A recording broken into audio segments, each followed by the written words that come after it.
À quoi servent les additifs dans notre alimentation? Propionate de calcium, stéarolat de lactide de sodium, acide sorbique, ester tartrique de mono et déglycéride acétylé.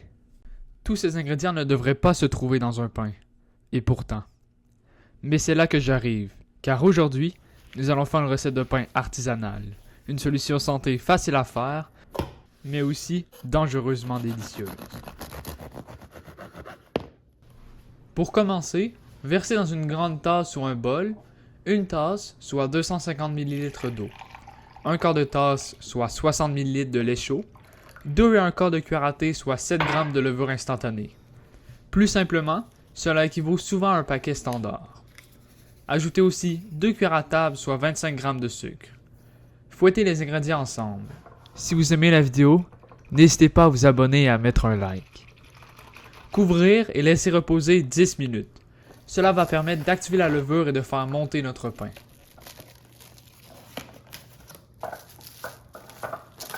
Restez jusqu'à la fin de la vidéo pour voir si le pain a réellement bien gonflé.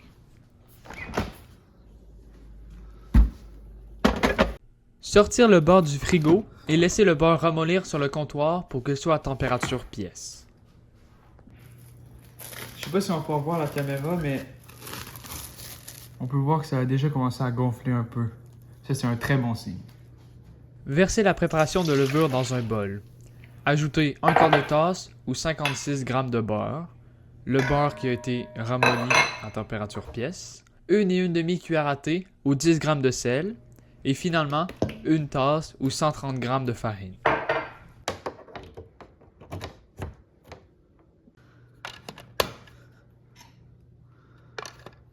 Battre lentement pendant 30 secondes au batteur électrique. Si vous n'avez pas de batteur électrique, vous pouvez utiliser une cuillère de bois, mais il faut pas mal de jus de bras. Grattez les côtés pour décoller la farine du rebord du bol avec une spatule en silicone.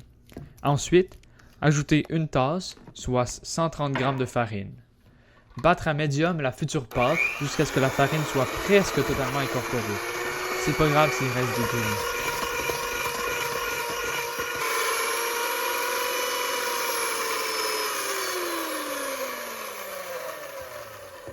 Ajoutez le reste de la farine, donc 1 et 1 tiers de tasse ou 200 g. Battez la pâte sur moyen jusqu'à ce que les rebords décollent du bol, environ 2 minutes.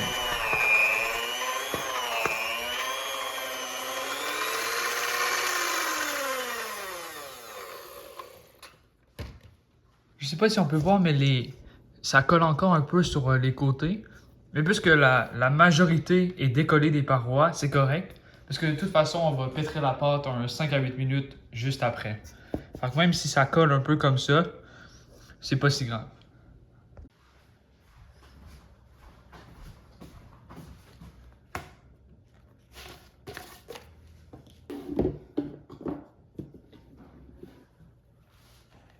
Bon, ben là, il y en a pas mal. Je vais l'étendre un peu. Il y en a même beaucoup. Puis juste faire un petit tas, comme avec la pâte à pizza, pour si vous en manquez, pas besoin d'aller rechercher dans le pot et vous ressalir les mains. Battre la pâte encore 5 à 8 minutes, ou sinon, vous pouvez battre la pâte la même durée sur une surface légèrement farinée. Si la pâte est trop collante, vous pouvez ajouter une cuillère à soupe ou 10 g de farine. Faites attention toutefois, n'ajoutez pas trop de farine, car si c'est trop sec, vous allez devoir humidifier la pâte et cela va complètement faire chambouler votre recette.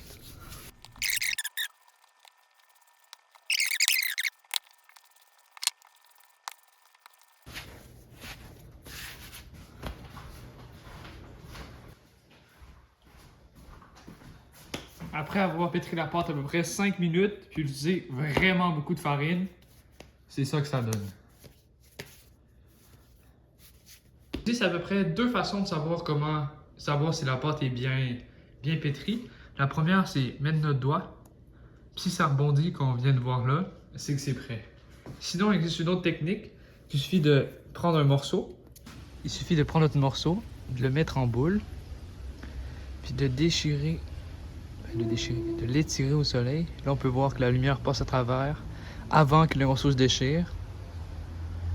C'est-à-dire qu'il est prêt. Ensuite, on prend un grand bol, parce que ça va doubler de volume.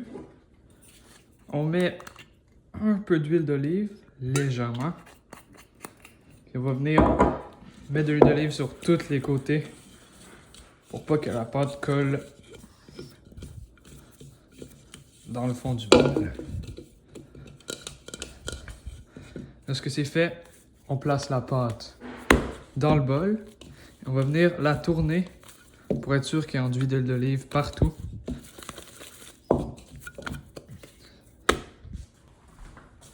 La recette dit seulement de couvrir, mais moi j'ai allé plus pour couvrir avec un linge humide.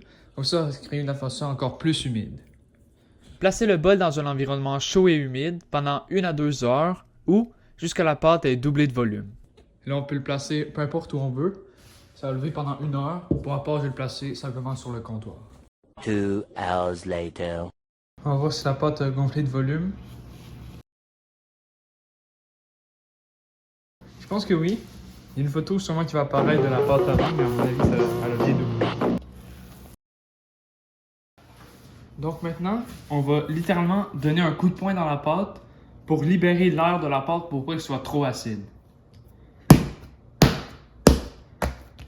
Maintenant, on va grincer un plat de 22 cm par 12,7 par 6,35. Pour ma part, j'ai un bol de 23,5 par 13,3 par 6,99 cm. Ça va le faire. Donc on va venir graisser tous les côtés pour pas que le pain va coller dans le fond ou sur les côtés. Et voilà. Roulez la pâte en un rectangle de 20 par 38 cm. Mais ça n'a pas besoin d'être parfait.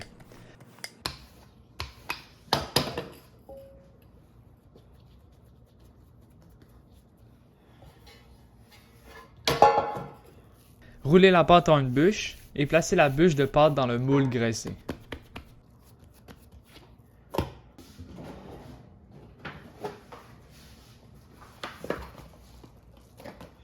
Couvrir la miche de pain avec du papier d'aluminium, du papier plastique ou une serviette de cuisine.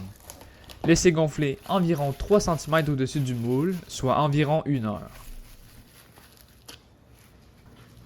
Donc ça fait à peu près 1 heure. On voit que ça a quand même gonflé, mais ça n'a pas gonflé 3 cm sur le dessus du moule. Mais je me dis que puisque j'ai un moule avec d'autres dimensions et donc un peu plus grand, c'est pas grave, de toute façon ça va gonfler. Puis au lieu de déborder, ça va juste gonfler dans le moule. Fait que je vais aller avec ça. Mettre la grille au plus bas du four pour que le pain ne brûle pas sur le dessus. Chauffer le four à 350 Fahrenheit ou 177 Celsius. Si le pain brûlit trop sur le dessus, mettre un morceau d'aluminium pour empêcher le pain de noircir. Retirez le pain du four et laissez refroidir pendant quelques minutes sur une grille. Retirez ensuite le pain du moule. Vous pouvez garder le pain pendant 6 jours à température pièce, s'il est couvert, ou sinon 10 jours au réfrigérateur.